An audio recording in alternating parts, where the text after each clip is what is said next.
Good morning friend, मैं Govind Kumar shift to the point में आपका स्वागत करता हूं।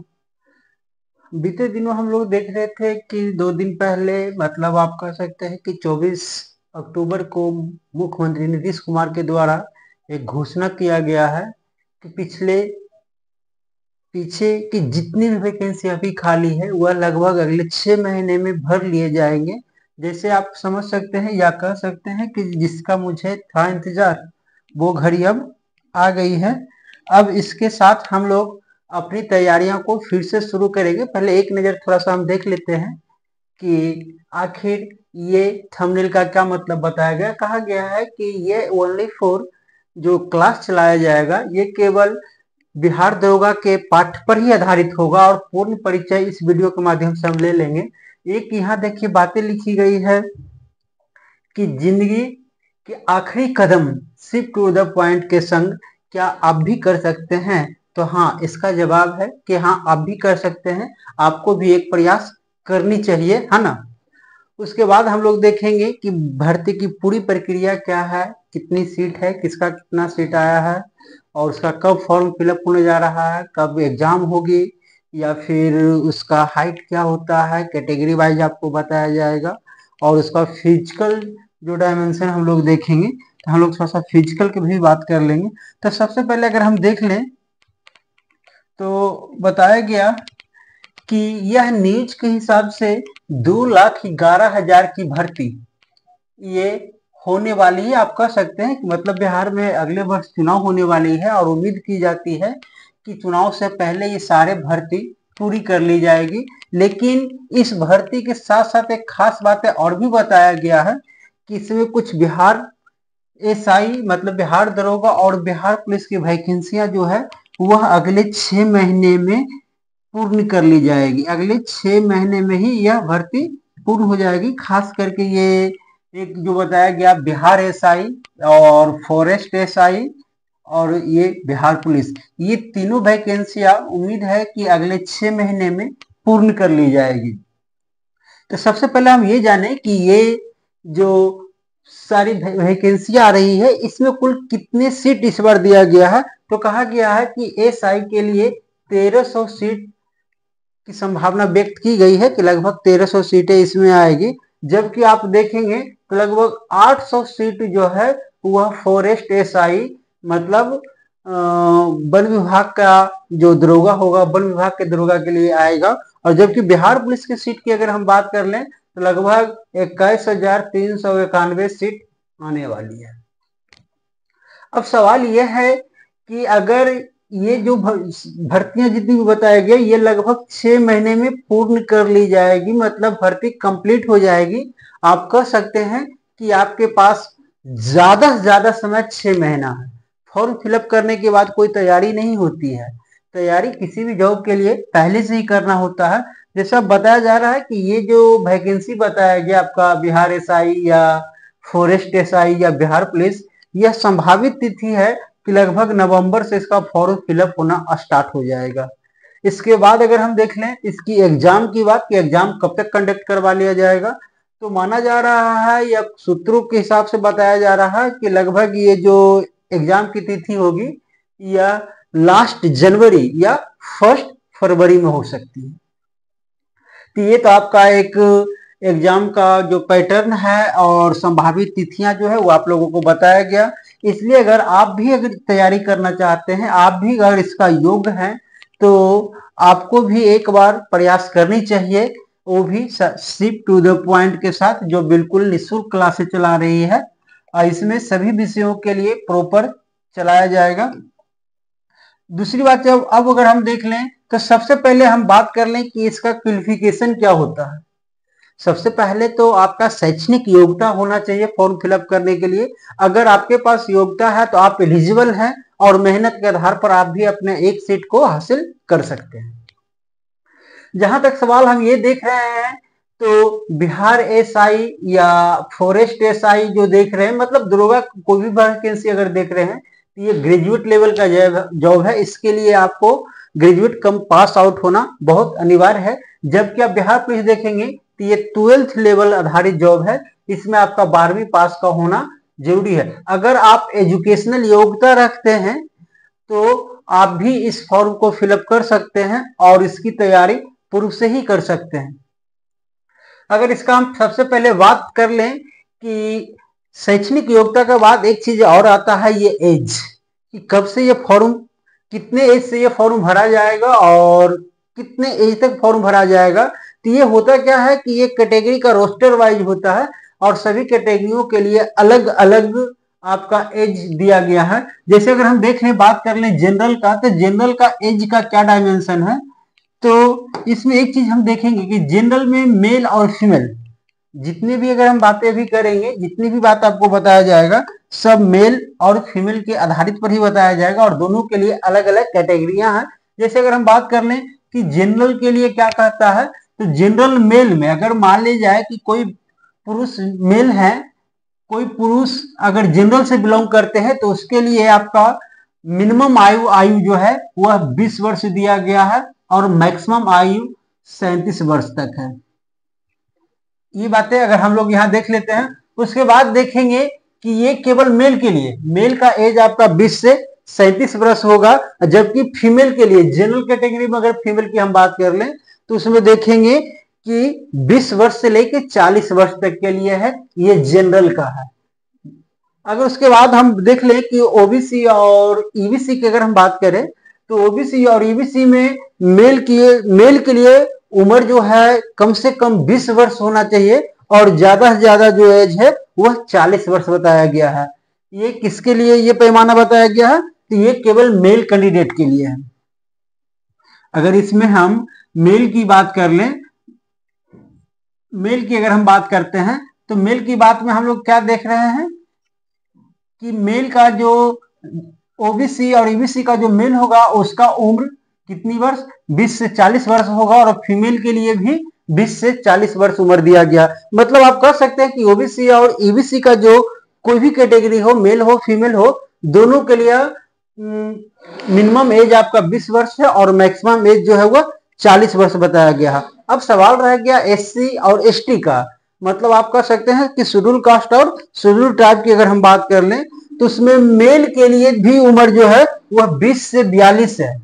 इसमें आप देखेंगे कि उसके लिए उम्र कितना बताया गया, 20 से 42। किसके लिए, तो ये केवल मेल के लिए। अगर फीमेल की अगर हम बात कर लें तो उसका भी एज का वही कैटेगरी रखा गया है कि वो 20 से 42 ही रहेगा। चलिए, इस प्रकार एज की बातें अगर हम लोग देख चुके हैं, तो एज के बाद अगर हम बात करें तो उसकी होती है कि फिजिकल, आपको अगर शारीरिक तौर पर कैसा रहेंगे, इस क्या शारीरिक तौर पर इसके लिए आप एलिजिबल हैं नहीं हैं, तो पहले ये थोड़ा सा समझ लीजिए। कहा गया कि अगर हम जनरल की बात करें तो जनरल में मेल, सबसे पहली बात है कि जनरल में अगर हम मेल की बात करते हैं तो देखते हैं कि मेल के लिए आपका जनरल रहिए ओबीसी रहिए, सब के लिए आपका हाइट जो है 165 सेंटीमीटर है। ये किसी भी, ये दोनों कैटेगरी से अगर आप मेल बिलोंग कर रहे हैं तो कितना एज चाहिए, आपका हाइट चाहिए आप 165 सेंटीमीटर। जबकि किसी भी कैटेगरी से फीमेल की बात कर लीजिए, किसी भी कैटेगरी से अगर फीमेल की बात करते हैं तो उसका एज का जो हाइट का जो लंबाई, हाइट जो बताया गया है वो हाइट आपका 175 सेंटीमीटर है। तो इस प्रकार देख लिए कि आप अपने हाइट को भी कंपैरिजन करके थोड़ा सा देख लीजिए कि क्या आप इसके लिए एलिजिबल हैं। अगर एलिजिबल हैं, आप कह सकते हैं कि अगर शैक्षणिक तौर पर अगर आप एलिजिबल हैं, या और दूसरा जो हो गया शारीरिक तौर पर अगर एलिजिबल हैं, तो एक तीसरी चीजें केवल इच्छा, मतलब इंटरेस्ट की बात है और एक प्रयास की बात है, आप भी इसका भाग बन सकते हैं। चलिए, इसके बाद अगर हम मान ले जाए कि इसका एग्जाम का जो पैटर्न होता है वह पहले, या सिलेक्शन की जो प्रक्रिया होती है वह 3 चरणों में होती है। सबसे पहला जो होगा वो आपका पीटी होती है। अगर आप पीटी क्वालिफाई करते हैं तो ये केवल पास है, इसमें कोई नंबर ऐड नहीं होता है, ये केवल टेस्ट के तौर पर लिया जा रहा है। जबकि अगर दूसरा इसका जो फेज है वह मेंस होता है। अब मेंस जो होती है वह 2 प्रकार से होगी। एक तो पहले आपका हिंदी का होगा, पहला आपका हिंदी होगा और दूसरा आपका जनरल जो होगा वो उसका टेस्ट होगा। तो जनरल जो सॉरी ये जो आप देख रहे हैं तो ये टेस्ट केवल क्वालिफाई के लिए है कि आप केवल क्वालिफाई कर जाएंगे, मतलब 100 में आपको 30 नंबर लाना होगा। अगर 30 नंबर भी आप लाते हैं तो ये हिंदी क्वालिफाई कर जाएंगे। और ये केवल क्वालिफाइंग के लिए है, ये मेरिट में काम नहीं आता है। मेरिट केवल आपका इस एग्जाम से बनेगा जो इसका मेन पेपर होगा। इसके बाद थर्ड पार्ट में आप देखेंगे तो इसके लिए फिर क्या होता है, फिजिकल होता है। अगर फिजिकल की हम बात कर लें तो फिजिकल के बारे में थोड़ा सा पहले आइए समझ लेते हैं कि फिजिकल कैसा होना चाहिए, आप फिजिकल कितना आपसे मांगा जाएगा। तो सबसे पहले अगर मेल कैंडिडेट की अगर बात कर ले तो मेल के लिए रनिंग मतलब उसका दौड़ जो होगा वह 1600 मीटर का होगा। दौड़ जो होगा वह 1600 मीटर होगा, वो भी 6.5 मिनट का दिया गया है समय। जबकि उसका हाई जंप की अगर बात कर लें तो हाई जंप कोई खास नहीं है, ये केवल 4 फीट ही आपको दिया गया है। और गोला फेंक एक माना जाता है, तो गोला फेंक जो होगा वह पाउंड में आता है, केजी में नहीं होता। वह कहा गया कि 16 पाउंड का जो गोला होगा उसको आपको 16 फीट फेंकना होगा। जबकि इसका लॉन्ग जंप की अगर हम बात कर लें तो ये 12 फीट दिया गया है। लॉन्ग जंप आपको 12 फीट करना है। इस प्रकार आप देखेंगे कि रनिंग के वुमेन मतलब फीमेल के विषय में अगर हम बात करें तो उसकी जो फिजिकल कैटेगरियां दिया गया है उसके लिए आपको क्या है कि रनिंग जो होगा वह 1000 मीटर मतलब आप कह सकते हैं कि 1 किलोमीटर होगा, जो 6 मिनट के लिए उपयुक्त समय दिया जाएगा। जबकि इसका हाई जंप की अगर हम बात कर लें तो हाई जंप जो होगा वह 3 फीट का दिया गया है। और लॉन्ग जंप की अगर हम बात कर लें तो लॉन्ग जंप कितना होगा 9 फीट। और गोला जो होगा वह 12 पाउंड का होगा, जो लगभग 12 फीट आपको फेंकना होगा। जबकि इसी में अगर हम देख लें कि मेल के लिए क्या रखा गया है तो मेल के लिए कोई खास नहीं, थोड़ा मना का भी अंतर पड़ता है। मेल में अगर हम बात कर ले तो ये 1600 मीटर आता है। 1600 मीटर आपका 6.5 मिनट में दिया गया है।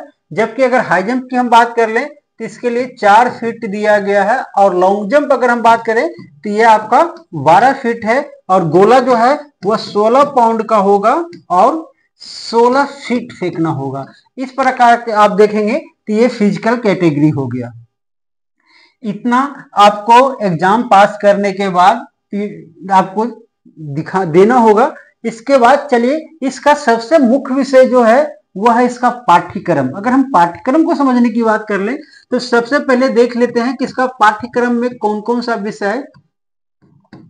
सा विषय लिया जाता है, उसका पाठ्यक्रम क्या कहता है। तो अगर पाठ्यक्रम में हम बात कर ले तो सबसे पहला फैक्ट ले लेते हैं साइंस का।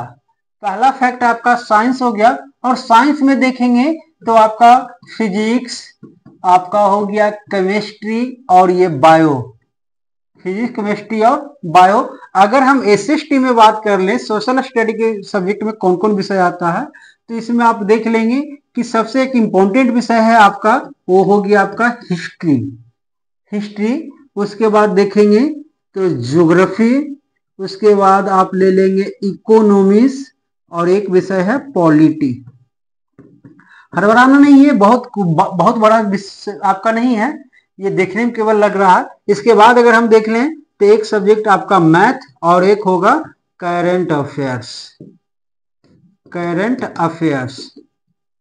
ये आपका करंट अफेयर्स, यही हमारा इसका क्या कह सकते हैं पाठ्यक्रम है। अब सवाल यह है कि इसमें जो इम्पोर्टेंट रोल निभाने वाला जो हमारा सब्जेक्ट होगा तो मेन इम्पोर्टेंट रोल आपका ये हिस्ट्री निभाने वाला है। हिस्ट्री में भी अगर हम देख लें तो कुछ और भी कैटेगरी को थोड़ा सा डिवाइड कर लेते हैं। एक कैटेगरी आपका दिया गया है, पहला आपका एशियंट हिस्ट्री हो जाएगा। दूसरा अगर हम बात कर लें तो ये आपका मेडाइवल हो जाएगा। तीसरा अगर हम बात कर लें तो मॉडर्न। और बिहार दुर्गा में एक और स्पेशल दिया गया है जिसको हम लोग क्या कहेंगे वर्ल्ड हिस्ट्री कहेंगे। मतलब आप कह सकते हैं कि हिस्ट्री का जो है ये आपका पहला आपका आधुनिक भारत प्राचीन भारत हो गया। पहला आपका क्या हो जाएगा ये प्राचीन भारत। दूसरा आप लेंगे तो ये हो जाएगा मध्यकालीन भारत। और तीसरा आप ले लेंगे तो ये आपका आधुनिक आधुनिक भारत। खैर चलिए, और ये जो आपका हो गया विश्व इतिहास। विश्व इतिहास। अब आइए थोड़ा सा हम समझ लेते हैं, इसको थोड़ा सा छाटने की प्रयास करते हैं कि अगर हम लोग देख ले एशियंट हिस्ट्री तो ये एग्जाम के वजह से कोई उतना खास इंपॉर्टेंट नहीं है, लेकिन फिर भी अगर हम ये हमारा एग्जाम का सिलेबस में है तो हम लोगों को इस पर भी थोड़ा सा करना चाहिए। मतलब कर सकते हैं कि ये जो है 1 से 2 मार्क्स आपका देता है ना। आप कर सकते हैं कि इसके लिए मैक्सिमम आप 10 क्लास अगर आप कर लेते हैं तो लगभग 1 से 2 नंबर जो आता है वो आप कवर कर लेंगे, इसमें कहीं कोई दिक्कत नहीं होगा। उसी प्रकार आप देखेंगे कि एशियंट से थोड़ा सा ज्यादा वैल्यूएबल है आपका ये हो गया मध्यकालीन, जो आपका लगभग 2 से 4 मार्क्स का कवर देता है। और ये देखें आधुनिक भारत, ये आपका सबसे इंपॉर्टेंट पार्ट है।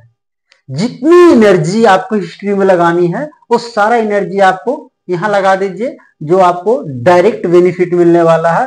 और उसके बाद ये वर्ल्ड हिस्ट्री जो आप देख रहे हैं, इसमें कोई ऐसा कोई खास नहीं दिया गया है। ये लगभग आप 10 क्लास लगभग कर लेते हैं। जैसे आप कह सकते हैं कि क्रांति की अगर हम बात कर लें, मुख्य रूप से इसका क्रांति और विश्व युद्ध ही दिया गया है। ये जैसे क्रांति में देख लेते हैं, रूस की क्रांति, रूस की क्रांति हो गया, या अमेरिकी क्रांति हो गया क्रांति, और एक ले लेते हैं रूस की क्रांति, एक अमेरिकी क्रांति, और एक क्रांति आपको और लेना है जो हो गया फ्रांस की क्रांति। एक आपका फ्रांस की क्रांति, फ्रांस की क्रांति। इसके साथ साथ अगर हम देख लें तो एक और भी ले लेते हैं विश्व युद्ध। चलिए, इतना अगर आप कंप्लीट, मतलब आप कह सकते हैं कि अगर आप इतना कंप्लीट कर लेते हैं तो आपका विश्व इतिहास का सेक्शन जो है वो लगभग कंप्लीट हो जाएगा। और इसके लिए मेरे ख्याल से लगता है कि 2 दिन आपका रूस क्रांति, 2 दिन अमेरिकी क्रांति, और 2 दिन ये, और 2 दिन में विश्व युद्ध। मतलब आप कह सकते हैं कि मिलाकर लगभग 8 दिन में आपका पूरा विश्व इतिहास कंप्लीट हो ही गया है। इसके बाद आइए हम बात करते हैं कि आखिर एग्जाम का पैटर्न क्या दिया गया है। कुछ थोड़ा सा फॉल्ट आ गया था इसलिए दिक्कत हो गया। अब आइए अगर हम देख लें तो इसका एग्जाम का पैटर्न क्या है। तो सबसे पहले देखेंगे कि इसका फर्स्ट स्टेप में आपको पीटी का एग्जाम होगा। सेकेंड स्टेप में आप देखेंगे तो ये मेंस होगा।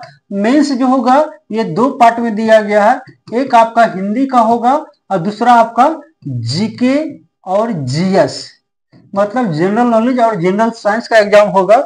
इसके बाद आप देखेंगे तो ये लास्ट में आपका शारीरिक दक्षता परीक्षा होगी। अब हमको यहाँ ये समझना है कि ये जो मेंस का हिंदी दिया गया है 30 मार्क्स का, ये 30 मार्क्स का होगा, मतलब ये 100 मार्क्स का होना है।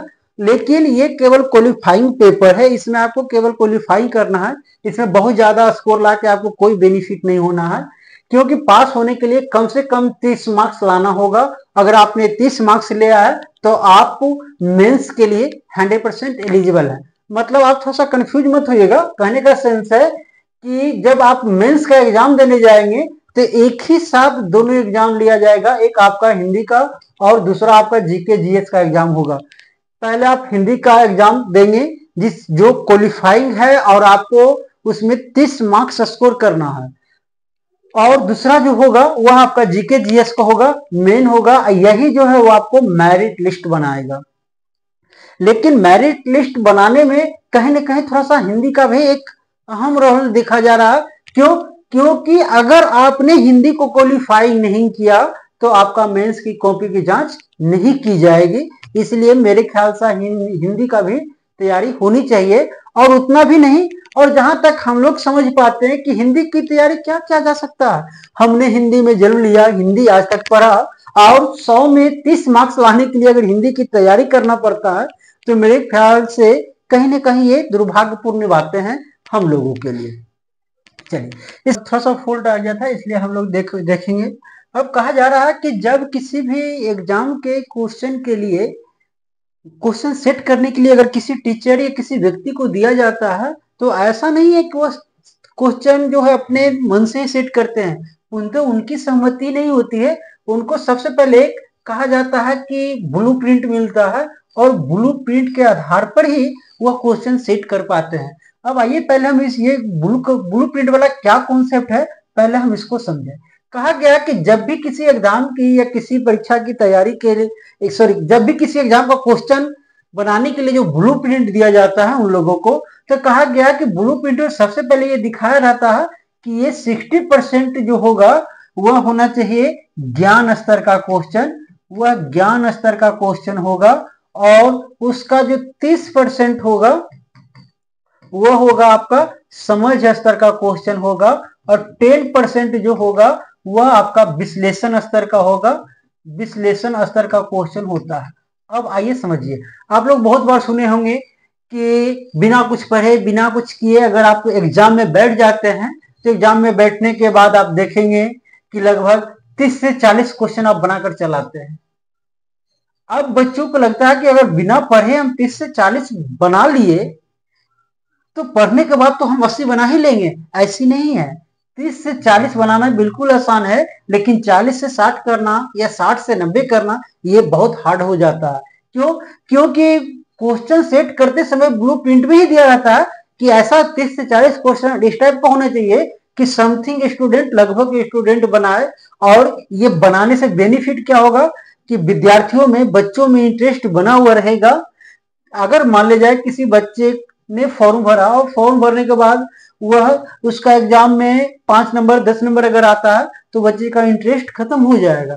इंटरेस्ट, एग्जाम के प्रति इंटरेस्ट बनाए रखने के लिए 30 से 40 क्वेश्चन इस टाइप का डाला जाता है। अब कहा गया कि जो बच्चे का सामान्य तैयारी चल रही है, समांतर, तो वह सामान्य तैयारी के आधार पर वो ज्ञान स्तर का क्वेश्चन, मतलब लगभग समथिंग 60% वह बना ही लेगा। और उसके बाद उसकी अगर विशेष तैयारी चलती है तब वह समझ स्तर का क्वेश्चन बनाएगा। अब वो बात रहा ये 10% का, तो 10% का क्वेश्चन जो वह विश्लेषण स्तर का है, इसके लिए बहुत मेहनत और बहुत शार्प माइंड की आवश्यकता है, जिसको आप कर लेंगे। या जितनी भी आप तैयारी कर लीजिए, तैयारी करने के बाद मुश्किल से इसमें 5 से 6 मार्क्स, 5 से 6 क्वेश्चन ही आप सॉल्व कर पाएंगे। 100 का 100 तो सॉल्व नहीं कर सकते हैं। दूसरी चीजें क्या है कि इसमें देखेंगे कि कुछ क्वेश्चन इस टाइप का दिया हुआ रहता है जो आपका केवल टाइम खराब कर सकता है या टाइम बर्बाद करेगा।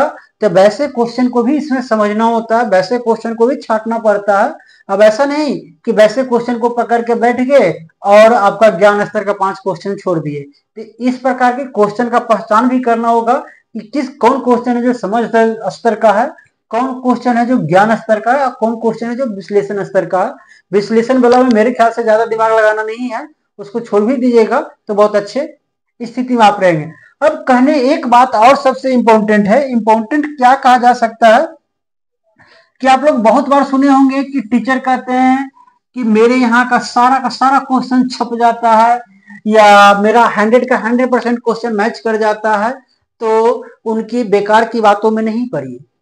अगर कोई शिक्षक इस टाइप की अगर बातें कर रहे हैं कि मेरे यहाँ या एग्जाम में जितनी भी क्वेश्चन आया है सब मेरे गेस में दिया हुआ है, या मेरे नोट्स में है, या मेरे कॉपी में है, तो ये बेकार की बातें हैं, ऐसा पॉसिबल नहीं है। अगर किसी शिक्षक के द्वारा बनाए गए नोट्स और या फिर आपके द्वारा बनाए गए कॉपी में केवल आपका यही है 60 क्वेश्चन आपका लगभग मैच करेगा। क्यों? क्योंकि ज्ञान स्तर की पढ़ाई, मतलब आप शिक्षक के पास जाएंगे तो पढ़ाई यही क्वेश्चन का होता है।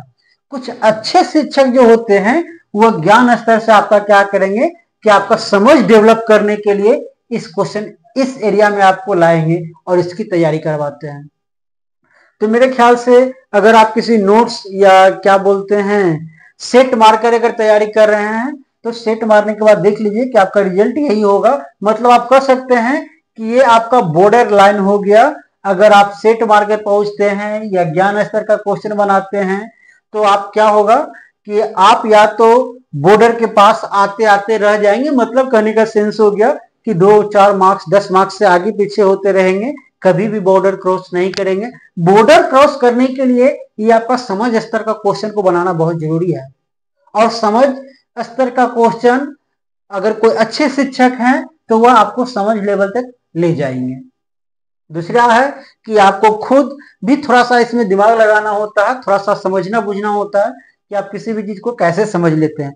अरे सिंपल, अगर एक बात अगर हम लोग देख लें कि बच्चों में एक टेंडेंसी बना हुआ है। टेंडेंसी क्या है कि वह परीक्षा के लिए या एग्जाम के लिए फॉर्म फिलअप किया, उसके बाद उसकी तैयारी शुरू की जाती है, तब तक तो समय ही नहीं बचता है, पर्याप्त समय नहीं मिल पाता। कहने के सेंस एक छोटा सा कंपेरिजन हम आपको बताते हैं कि अगर आप लोग देखते होंगे कि कोई जब शादी विवाह का प्रोग्राम बनाया जाता है, कोई शादी का प्रोग्राम बनाया जाता है, चलिए उसका कंपेरिजन हम अपने एग्जाम के साथ करते हैं कि कैसे चलता है।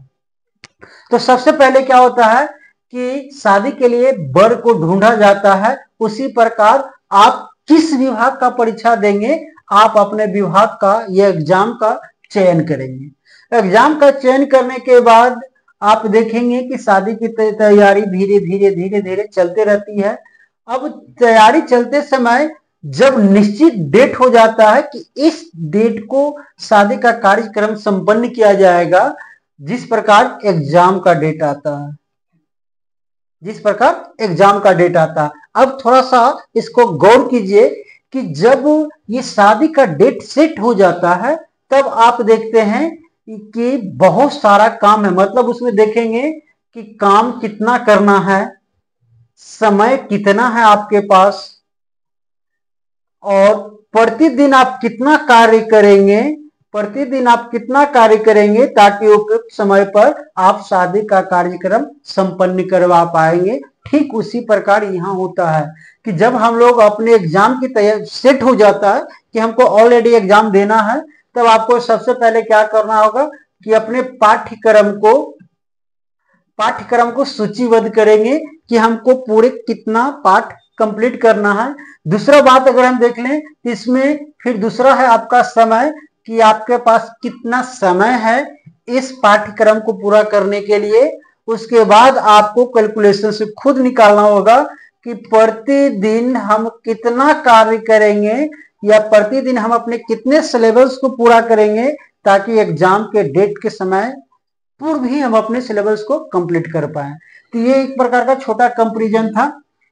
इसके साथ अगर हम देखें कि अब आप शिफ्ट टू द पॉइंट के साथ आपको कौन कौन सी फैसिलिटी मिलेगी, तो कहा गया कि शिफ्ट टू द पॉइंट के साथ आप अपनी तैयारी को अच्छे बना सकते हैं। अगर जितने भी इसमें एलिजिबिलिटी बताया गया कि इस फॉर्म को फिलअप करने के लिए क्या क्या एलिजिबिलिटी है, योग्यता क्या क्या है, आप इसका अगर कह सकते हैं कि शैक्षणिक योग्यता हो गया या शारीरिक योग्यता हो गया, तो अगर आप इस कैटेगरिया को पूरा कर रहे हैं तो आप भी इसकी तैयारी कर सकते हैं। इसकी तैयारी उतना कोई खास नहीं होता है, क्योंकि आप लोग देखेंगे कि औरों एग्जाम की अपेक्षा इसका कहीं ना कहीं बहुत आराम का सिलेबस है। जैसे देख लीजिए कि ये आपका बिहार पुलिस का अगर देख लें, बिहार पुलिस का मुख्य रूप से हम बात कर लें कि इसका जितना हार्ड साइंस होता है उससे बहुत आसान आपको बिहार दरोगा में मिलेगा। इसका फिजिक्स, मतलब आप कह सकते हैं फिजिक्स का पार्ट जो भी है। दूसरी चीजें क्या है कि एक कंपैरिजन आइए हम आपको बीपीएससी और बिहार दरोगा मतलब एसआई के साथ करके दिखाते हैं। तो बीपीएससी में देखेंगे कि 120 मिनट और 150 क्वेश्चन होता है, जबकि इसमें देखेंगे कि 100 क्वेश्चन और 120 मिनट है। मतलब टाइम के लेकर इसमें आपको कहीं कोई समस्या नहीं होने वाली है। हम आशा करते हैं कि आप हमारे channel shift to the point के साथ जुड़ेंगे और अपनी तैयारी को अच्छा करेंगे। और आपको भी जीवन का एक प्रयास करना चाहिए, क्योंकि बैठे रह जाने से समस्याओं का हल नहीं होता है। और अगर आप इससे जुड़ जाते हैं तो आपकी इससे मतलब इसके पाठ्यक्रम की संपूर्ण कॉन्सेप्ट आपको दिया जाएगा, सारी तैयारी उचित तरीके से करवाया जाएगा। अगर समय बढ़ जाती है, अगर फरवरी में एग्जाम होने वाला है, फरवरी के बजाय अगर ये क्या बोलते हैं जुलाई अगस्त में अगर इसका एग्जाम चला जाता है, तो मेरे ख्याल से लगता है कि आपका सिलेबस बहुत अच्छी तैयार हो जाएगी और आपकी पढ़ाई भी बहुत अच्छे लेवल तक पहुंच जाएगी। लेकिन अब तो थोड़ा सा टाइम कम है, लेकिन प्रयास करने में क्या दिक्कत है, प्रयास हम लोगों को करना चाहिए। अगर मेरे जहां तक मानना है कि अगर प्रयास करेंगे तो निश्चित रूप से कहीं ना कहीं कुछ ना कुछ ऑलरेडी सेट हो ही जाएगा। खाना